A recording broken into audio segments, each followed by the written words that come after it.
Member for Drysdale. Thank you, Madam Speaker, and it's great to see you again as well, Madam Speaker. Oh, thank you, Member for Drysdale. It's very nice to see you too. Oh, thank you. I would like to first and foremost thank the Minister for her very hard work in the last 7 months. I think the Minister has done more for trade and relations with our Asian neighbours in the last 7 months than the previous government did in 8 years. And that is evident through both the confidence we are seeing flights return, and this is just evidence of the hard work she's putting in. She has visited Timor-Leste and Indonesia. She spoke at the Indonesian Economic Summit in Jakarta. In Indonesia, she met with over 80 people from business and government, and in Timor-Leste, meeting over 180 people from the business community as well. She has received inbound engagements from the Ambassador of Japan and Consul General of Japan from New South Wales, US Consul General from Victoria, and the President of the Timor-Leste Civil Service Commission.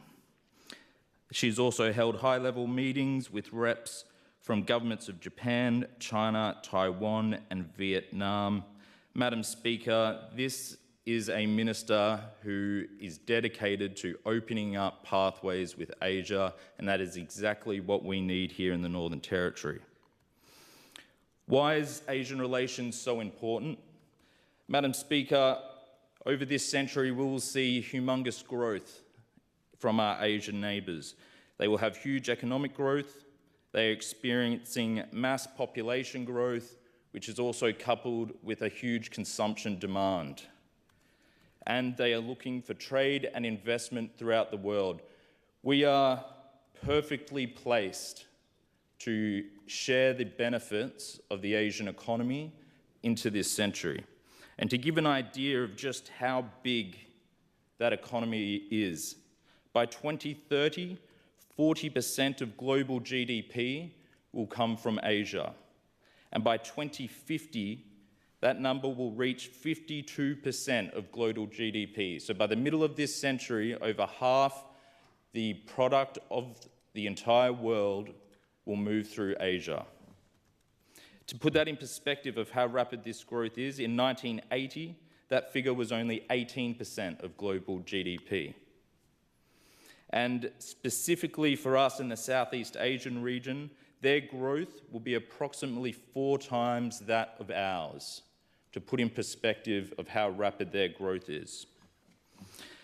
And we are positioned to assist them in some of their unique challenges that they'll face. Their growth alone signifies a significant challenge.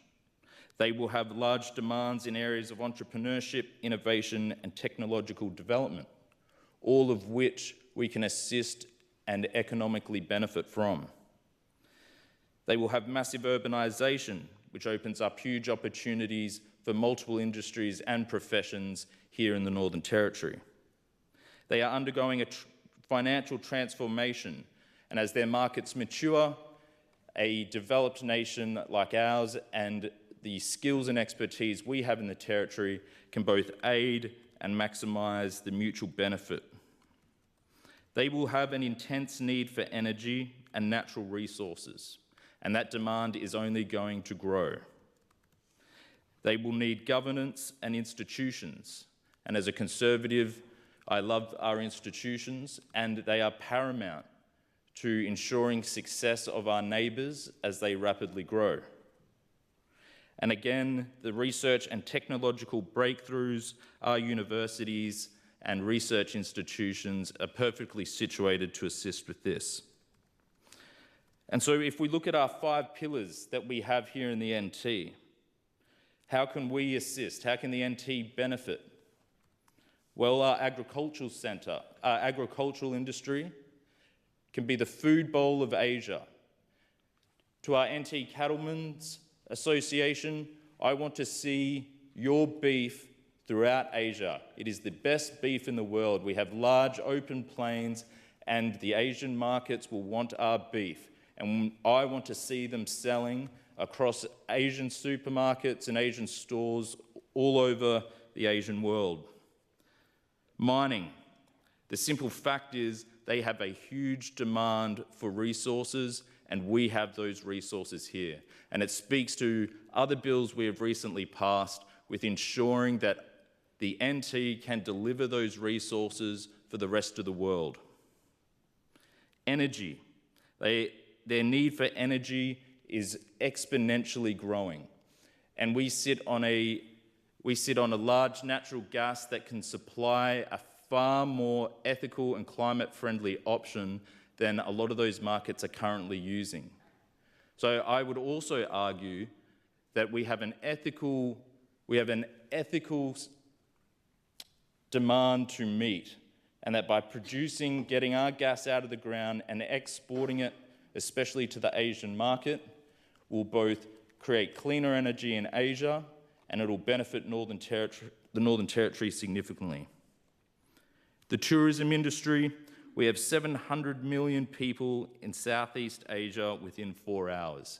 With their economic growth, we will see a massive increase to their middle class who will want to travel. And we can offer them a unique experience that cannot be found anywhere else in the world. And then finally, defence. Be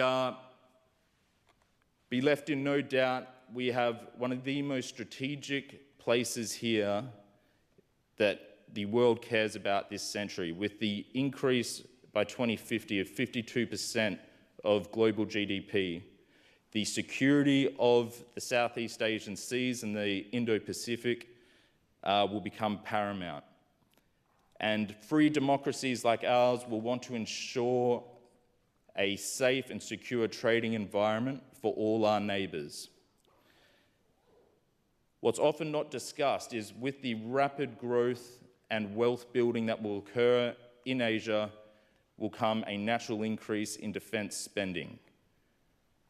We want to make strong partnerships with our neighbours to ensure that the environment in the Indo-Pacific stays stable, peaceful, and that maritime trade and the geopolitics of the region is stable, and we are looked to as a leader. Be left in no doubt, the Northern Territory should be a leader in the Indo-Pacific region. And we are seeing that we have our investment with the US Marines, and many countries in the area will be looking to us as the nearest Western nation to ensure there is leadership in providing security to those maritime sea routes. We have a natural advantage. We have a very high multicultural community which we can leverage. And we see it now in this Parliament. And our government will wish to leverage those relationships. With 1 in 5 Territorians being born overseas, we can leverage their communities back home to ensure we can open up trade routes for the benefit of all. Ultimately, Madam Speaker, our government will deliver action, certainty and security for both the NT, but we will lead in the Indo-Pacific region, and we will ensure that security goes to all our neighbours and all our trading partners. We are open to business. I say to every leader in the Asian world, I say to every business in the Asian world, the Northern Territory is open for business, and we are looking to do business with you. To Timor-Leste, I say, Mai ita haburas itania rikason hamatuk. To Indonesia, mari kita membangun kekayaan bersama. And to all our Asian neighbours, the same message, let's grow our wealth together. Thank you, Madam Speaker. Member for Drysdale, to use a different language in Parliament poses a whole range of problems, mainly being we don't know what you've just said. So could you provide an interpretation of what you just said? I just did at the end, Madam Speaker. You did? Yeah. Okay. So to all our Asian neighbours, I say the same thing, let's grow our wealth together. Okay, thank you very much. Member for Wanguri. Thank you, Madam Speaker. And yes, thank you to the member for Drysdale. I can reiterate his translation as the Indonesian-speaking member of this Parliament. I had to check it. So, Madam